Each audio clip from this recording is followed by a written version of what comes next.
Bonjour, c'est Helper. Alors, je vais faire cette petite vidéo pour montrer si je suis plus ou moins à l'aise à la caméra.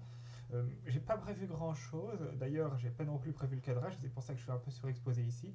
Et donc, ce que je vais faire, c'est que je vais vous lire ce livre, je regarde si c'est bien cadré, et on va voir si ça se passe bien. Alors, The Garden Party, ou La Garden Party de Catherine Fansfield, et on va d'ailleurs lire la nouvelle du même nom, La Garden Party. Je prends la bonne page. Et finalement, le temps était idéal. Même, pas, même en passant commande, on aurait pu rêver de plus belle journée pour une garden party. Il ne faut pas que je lise trop vite, sinon c'est pas terrible. Une température douce, pas de vent, pas un nuage à l'horizon. Simplement un voile de brume dorée stompait le bleu du ciel comme il arrive parfois au début de l'été. Debout dès l'aube, le jardinier avait tondu et rasé les pelouses, tant si bien que l'herbe et les rosettes plates et sombres, qui seules subsistaient des pâquerettes, paraissaient toutes reluisantes.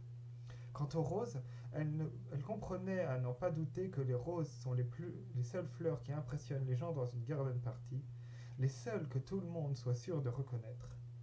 Des centaines, oui, littéralement des centaines de boutons s'étaient ouverts en une seule nuit. Les buissons verts s'inclinaient très bas comme s'ils avaient été visités par les archanges. Le petit déjeuner n'avait pas encore terminé quand les ouvriers arrivèrent pour monter la tente.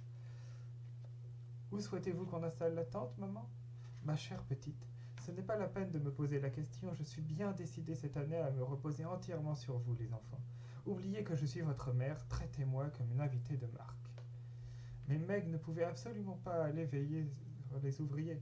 Elle s'était lavé les cheveux avant le petit déjeuner et, à présent, elle buvait un café coiffé d'un turban vert, une bouche brune et humide plaquée sur chaque joue. José, le petit papillon, descendait toujours en jupon de soie et court peignoir japonais. À toi d'y aller, Laura. C'est toi l'artiste de la famille. Et Laura s'en fut à tire d'aile, sa tartine de beurre encore à la main. C'est tellement agréable d'avoir une excuse pour manger dehors, et d'ailleurs, elle adorait être chargée d'agencer les choses. J'ai perdu ma ligne. Elle se sentait toujours capable de le faire bien mieux que personne. Et on va même finir là parce que je suis sûr que c'est très passionnant et que vous auriez énormément envie de lire tout ça. Et vous pourrez le faire si vous vous achetez le livre ou si vous le. Enfin, vous faites comme vous voulez. C'est pas moi qui m'occupe de vos affaires. En tout cas, merci d'avoir regardé jusque-là si vous avez regardé jusque-là. Et désolé de vous avoir fait perdre votre temps. Au revoir.